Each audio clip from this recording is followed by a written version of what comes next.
The message arrived at Earth's United Defense Command at 0800 hours on a Tuesday morning. Admiral Kate Morrison was drinking her third cup of coffee when Lieutenant Danny Hughes burst into her office with the decoded transmission. "Admiral, you need to see this right now," Danny said, his hands shaking as he placed the datapad on her desk. Kate looked at the young officer and frowned. Danny had worked in communications for 5 years, and nothing ever rattled him. She picked up the pad and began reading. Her coffee grew cold as she absorbed every word. The message came from something called the Zilani Federation. 3 star systems, 12 planets, nearly 4 billion people. They were dying. An enemy called the Korthak Empire had already destroyed 2 of their colonies. The remaining Zilani forces had 12 ships left against an enemy fleet of hundreds. Admiral Vex Zilani had sent the message. His words were desperate but proud. The Zilani were a peaceful people, he explained. They had spent centuries developing medical technology that could heal almost any disease. They had created art that could make people weep with joy.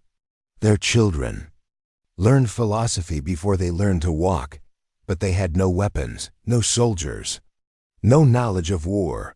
The Korthak Empire was different. They lived for conquest. They turned entire worlds into factories. They enslaved species and worked them to death. In 6 months, they would reach the Zilani home world. Every man, woman, and child would be dead or enslaved. Vex Zilani was asking Earth for help. The Zilani had discovered Earth's location just weeks ago. They knew humans were young compared to most galactic civilizations, but they were desperate.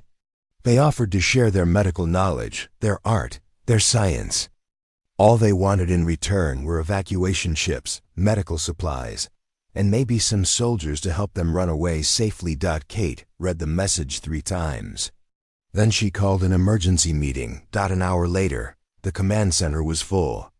General Paul Carter sat at Kate's right, his gray uniform crisp despite the early hour. Captain Ryan Blake had come from the shipyard where his vessel, the UDC Nevada, was being repaired. Dr. Lisa Hayes arrived from the Zeta Biology Lab, still wearing her research coat. Colonel Sam Rodriguez brought tactical data from the intelligence division. "Play the message," Kate ordered. The holographic display showed Admiral Vex Zilani. He was tall and thin, with blue-green skin and large dark eyes. When he spoke, his voice carried the weight of a man watching his people die. "People of Earth, I am Admiral Vex Zilani of the Zilani Federation. I send this message knowing it may be our last hope. The Korthak Empire has declared war on my people. We are not warriors, we are teachers, healers, artists. We have no weapons that can stop them." The display showed images of Zilani cities. Beautiful towers that looked like they grew from the ground instead of being built. Gardens that floated in the air. Children with the same blue-green skin as their admiral, playing games that humans had never imagined. Then the images changed. The same cities were burning. The floating gardens crashed to the ground.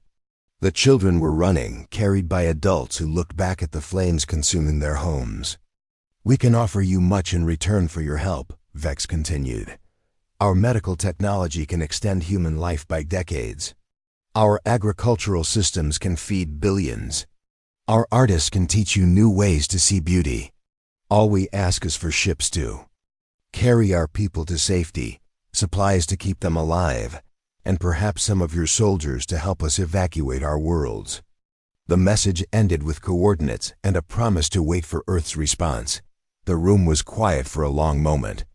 Then Captain Blake spoke up. "We have to help them," he said firmly. "Look at those images, their families just like ours. We can convert cargo ships into evacuation vessels. The UDC Nevada can escort them." Dr. Hayes nodded. "Their medical technology alone would save millions of human lives. This could be the greatest trade in human history." But General Carter shook his head. "This isn't about trade. Look at the tactical situation. The Korthak Empire has hundreds of ships. They're expanding toward our sector of the galaxy. If we help the Zilani run away, we're just delaying the problem. Colonel Rodriguez pulled up a star map. The general is right. Intelligence suggests the Korthak Empire won't stop with the Zilani. They're moving through this entire arm of the galaxy. In 10 years, maybe 15, they'll reach Earth. So what are you suggesting? Captain Blake asked. I'm suggesting we look at this differently, Kate said slowly. The Zilani are asking for evacuation ships. They want to run away. But running away doesn't solve the problem. She stood up and walked to the star map. The Korthak Empire thinks they can take whatever they want. They think peaceful species are weak.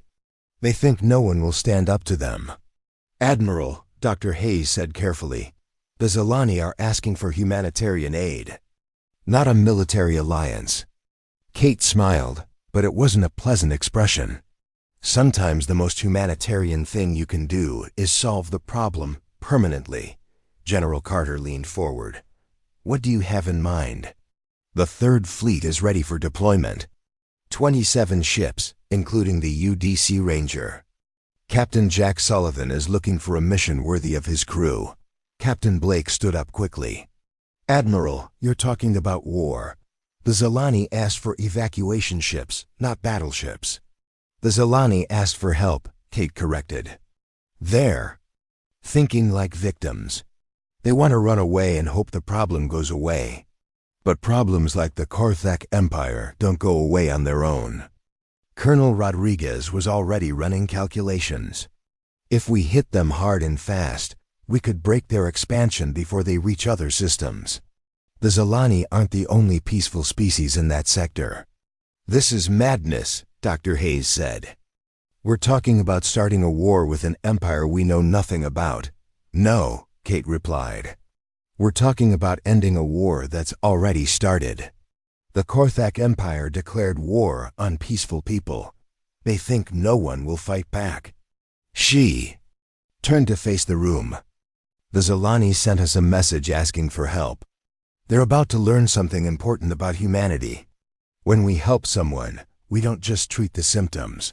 We cure the disease. General Carter smiled. How long to get the Third Fleet ready? For deployment? 72 hours. Colonel Rodriguez answered. Captain Sullivan can be ready in 48. Kate nodded. Do it. Send word to the Zilani that Earth is responding to their request for help. What should we tell them? Captain. Blake asked. Kate looked at the images of burning Zilani cities still displayed on the screen. Somewhere out there, Admiral Vex Zilani was waiting for Earth's response, hoping for evacuation ships and medical supplies. He was about to discover that when Earth sends help, it sends it with the power to make sure the help is permanent. Tell them help is on the way, Kate said. Tell them they don't need to run anymore. Captain Jack Sullivan stood on the bridge of the UDC Ranger, watching the stars stretch into lines as his fleet jumped to faster-than-light travel. 27 human warships moved through space like a pack of wolves hunting prey. The Third Fleet was Earth's pride, built for one purpose, winning wars. Time to arrival? Jack asked his navigation officer. 18 days, Captain, Lieutenant Gary Woods replied. All ships reporting normal status. Jack nodded and walked to his command chair. Behind him, Lieutenant Commander Amy Parker worked. At the tactical station, studying everything Earth's intelligence had gathered about the Korthak Empire. It wasn't much, but it was enough to plan a battle. What do we know about their weapons? Jack asked. Amy looked up from her screen. Energy weapons mostly, big ships with heavy armor. They like to get close and blast their enemies apart. No finesse. Just raw power. Commander Nick Roberts, the chief engineer, laughed from his station. Sounds like they never fought anyone who knew how to fight back. Jack smiled. The Korthak Empire was about to learn something new, 3 star systems away. Admiral Vex Zilani paced the bridge of his flagship. Only 8 of his ships remained now. The other 4 had died buying time for civilian evacuations. His daughter, Captain Nira Zelani, commanded the fastest ship in their small fleet. She used it to rescue civilians from planets under attack. Any word from the humans? Vex asked his communications officer. No, sir. Just the message saying help was coming. Vex tried not to show his disappointment. 3 weeks had passed since Earth's response. He had hoped for fast cargo ships filled with medical supplies. Instead, there was only silence. On the bridge's main screen, he could see Korthik ships in the distance. 12 of them, moving towards Zelani Prime, his home world. The place where his grandchildren played in the floating gardens. How long until they reached the planet? He asked. 6 hours, sir, his tactical officer replied. Vex closed his eyes. 6 hours until the end of everything his people had built over 1,000 years. War Master. Drax stood in the command center of his dreadnought. The Death of Stars. He was 8 feet tall with gray skin and eyes like black holes. The Korthik Empire had made him their greatest general because he enjoyed destroying things. Status report, he demanded. Forward battle group is approaching the Zelani homeworld, his aide reported. 12 ships against their remaining 8. Victory is certain. Drax laughed, a sound like metal scraping stone. The Zelani sent messages begging for help. Did anyone answer? Unknown contacts were detected 3 systems away, but they disappeared into hyperspace. Probably merchants running away. Drax nodded. That was how it always went. When peaceful species faced the Korthak Empire, their friends abandoned them. Soon, the Zelani would be slaves working in Korthik factories, if they were lucky enough to survive. Tell the forward battle group to take prisoners, Drax ordered. Zelani medical knowledge might be useful. Captain Jack Sullivan watched his fleet drop out of hyperspace at the edge of the Zelani system. Immediately, his sensors picked up the Korthak ships approaching the planet. 12 enemy vessels, Amy Parker reported. They're in standard attack formation. What about the Zelani? Jack asked. Lieutenant Commander Steve Hayes at the communication station looked up. 8 ships trying to form a defensive line. They're not very good at it. Jack studied the tactical display. The Korthik ships were big and slow, just like intelligence had predicted. The Zelani ships were fast but had weak weapons. It was going to be a massacre and not in the Zelani's favor. Signal the fleet, Jack ordered. Attack formation Delta, railgun destroyers to maximum range. Missile cruisers prepare full salvos. Amy's fingers flew over her controls. All ships.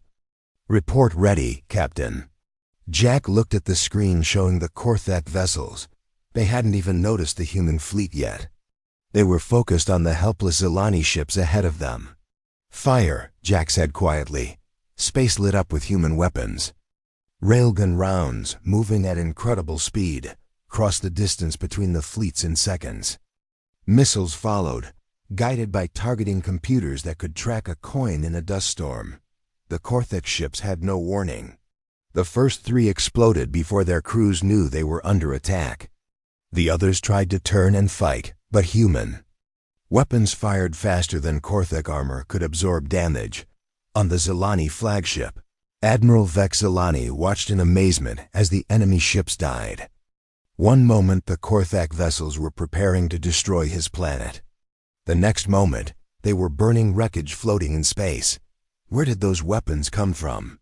He demanded. His sensors officer was frantically scanning space. Unknown ships. Admiral, 27 of them. They just appeared and opened fire. Are they the humans? Vex asked. Before anyone could answer, a new voice spoke over the communications system. It was calm, professional, and completely confident. Zelani vessels, this is Captain Jack Sullivan of the United Defense Command Ship Ranger. We received your request for assistance. Vex felt his legs go weak. The humans had come. But instead of evacuation ships, they had brought warships. Instead of running away from the problem, they had destroyed it.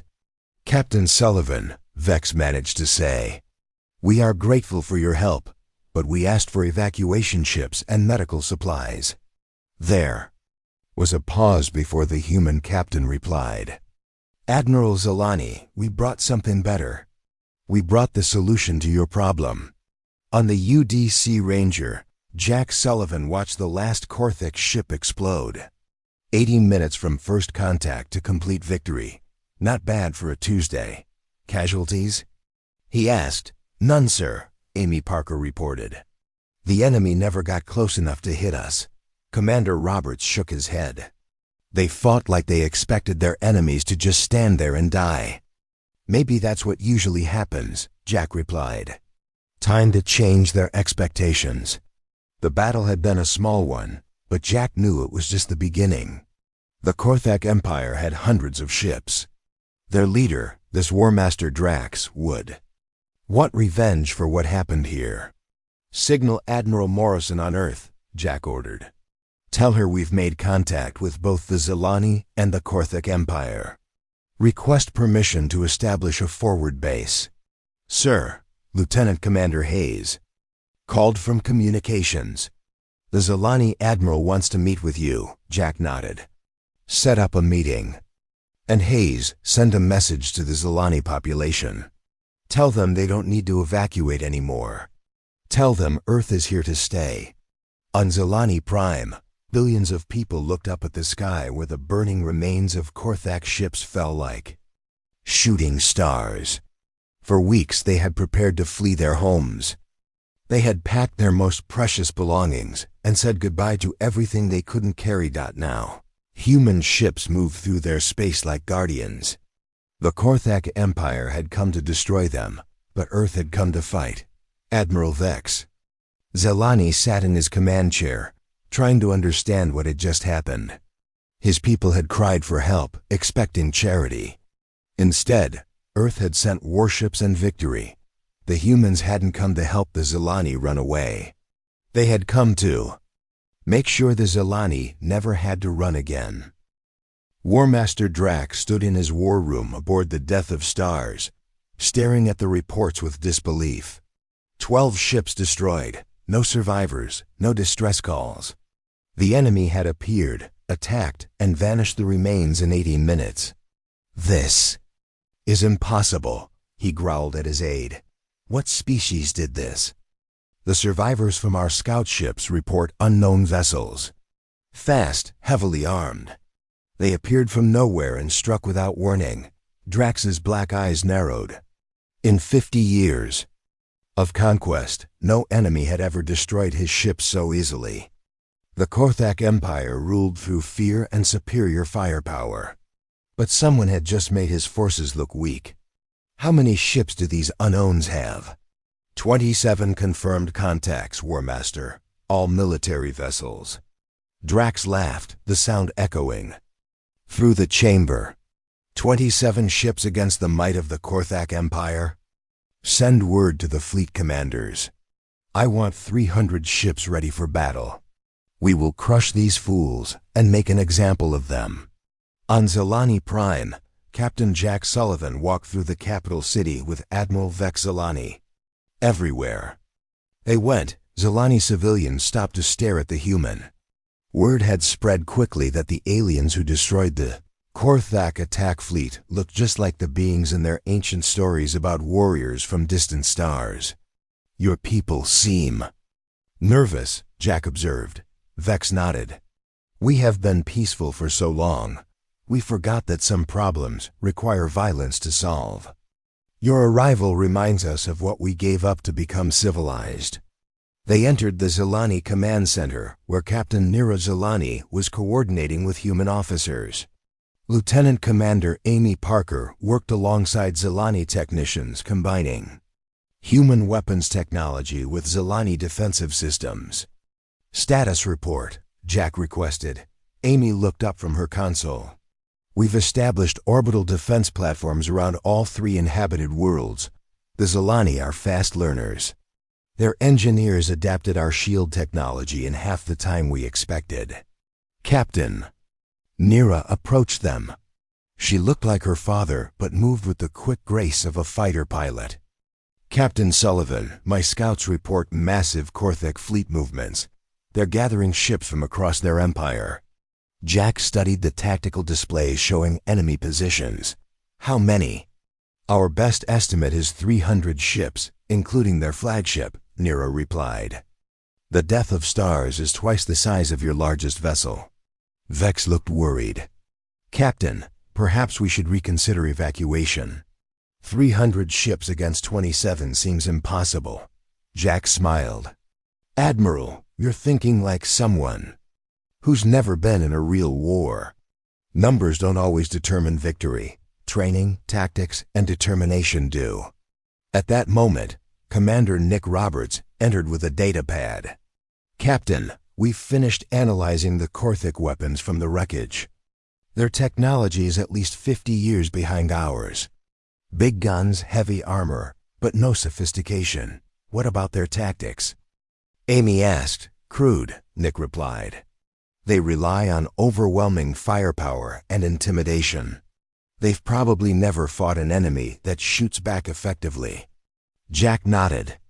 The Korthek Empire built their reputation fighting peaceful species. They're about to learn the difference between conquest and war. 2 days later, Colonel Sam Rodriguez arrived with the 2nd Marine Division.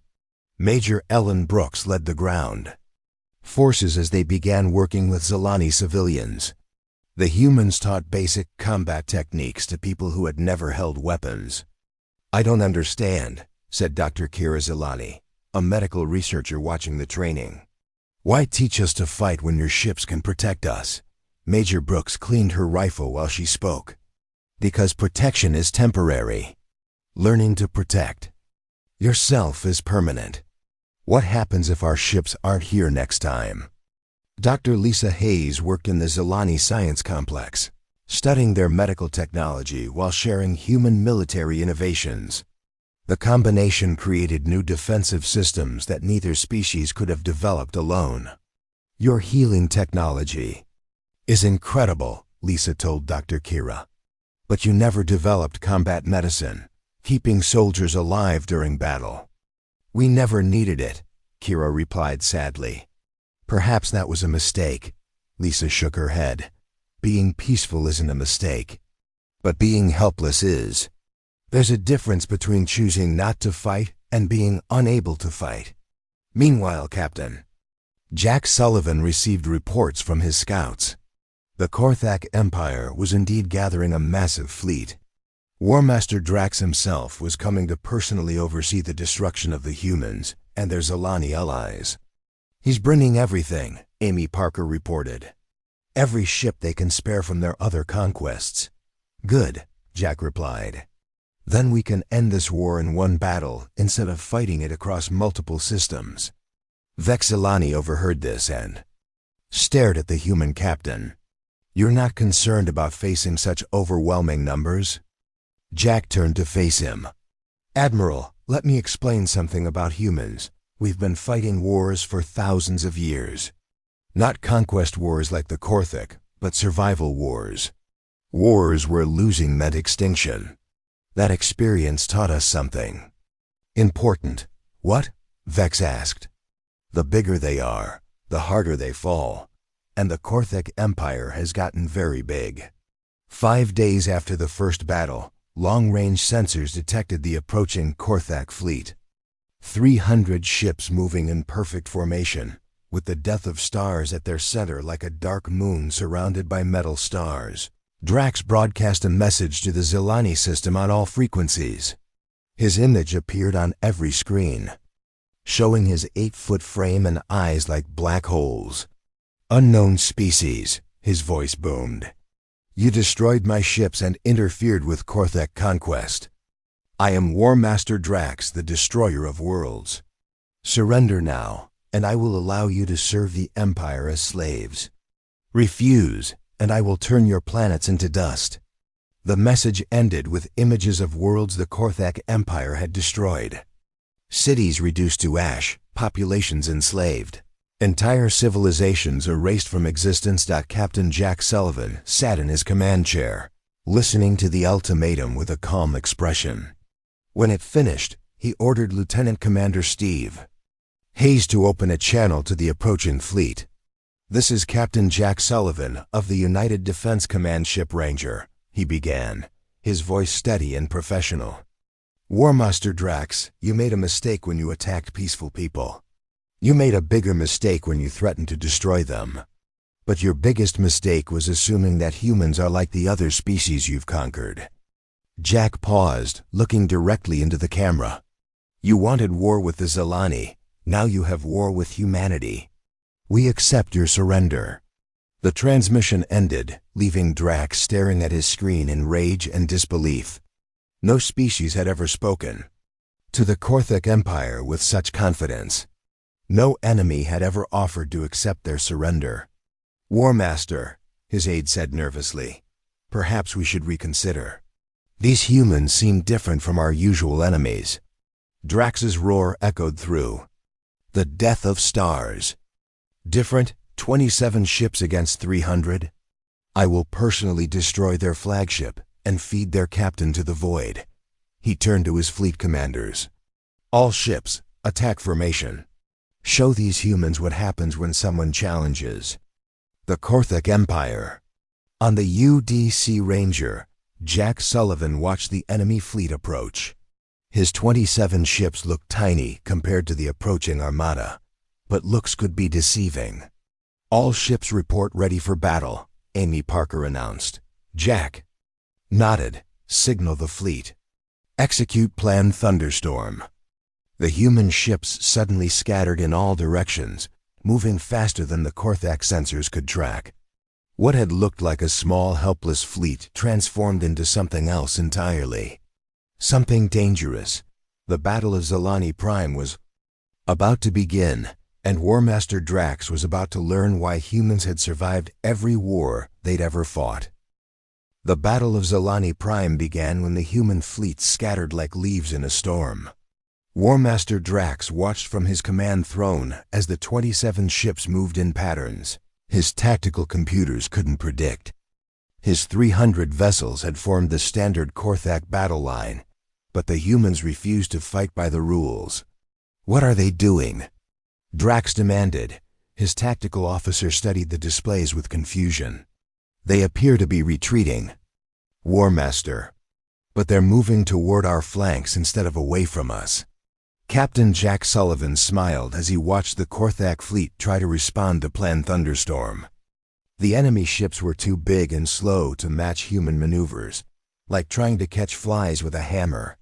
"Phase 1 complete," Lieutenant Commander Amy Parker reported. "We have them surrounded." "Surrounded?" Commander Nick Roberts laughed from his engineering station. 27 ships surrounding 300? "I love human logic." Jack opened a channel to the fleet. "All ships, execute lightning strike pattern. Hit them fast, hit them hard, then disappear before they can return fire." The first wave of human attacks came from 6 different directions. At once, railgun rounds and missiles struck the outer Korthak ships before they could even turn to face their attackers. By the time the enemy weapons fired back, the human ships were already gone, moving to new positions. "Damage report," Drax roared. 17 ships destroyed, 12 more severely damaged, his aide reported. "But War Master, we can't track their movements. They're too fast." Drax's eyes blazed with fury. "Then we destroy everything. All ships, spread out and fire at random. Fill space with weapons until nothing can move without being hit." It was exactly the response Captain Sullivan had expected. The Korthak Empire relied on brute force because they had always fought weaker enemies. Now they were panicking, wasting ammunition on empty space. On Zilani Prime, Admiral Vex Zilani watched the battle from the Planetary Defense Center. His daughter Nira stood beside him, studying the tactical displays with wonder. "How are they doing this?" she asked. "The humans are outnumbered 15 to 1. They're fighting smart instead of fighting hard," Vex replied. "Something we should have learned long ago." The battle raged for 6 hours. Human ships appeared, struck, and vanished like ghosts. The Korthak fleet fired at shadows while their own vessels died around them. Drax lost 50 ships before he realized the truth. "They're not retreating," he whispered. "They're hunting us." Major Ellen Brooks coordinated the ground defense as pieces of destroyed Korthak ships began falling toward the planet. Zilani civilians, trained by human marines, manned the anti-aircraft weapons with steady hands. "Incoming debris, Sector 7. Reported Sergeant Mike Adams. "Zilani Defense Team 3, you're clear to engage," Ellen replied. She watched with pride as the alien she had trained destroyed the falling wreckage with precision. Shots. Dr. Lisa Hayes worked frantically in the medical center, treating wounded from both sides. Human combat medicine kept injured soldiers fighting, while Zilani healing technology saved lives that would have been lost in any other war. "Doctor, we need you in Surgery Bay 4, called Dr. Kira Zilani, human pilot with severe burns. Lisa ran to help, knowing that the pilot would fly again tomorrow if they could save him today. That was the difference between survival and victory. The turning point came when Captain Sullivan ordered the controversial Broken Arrow maneuver. Human ships pretended to retreat toward the nearby nebula, drawing the Korthak fleet after them. Drax, sensing victory, ordered all ships to pursue. "Now they run," he laughed. "All ships, full pursuit. Destroy them all." But the nebula held a surprise. Dr. Hayes and Zilani scientists had spent days modifying human weapons with Zilani technology.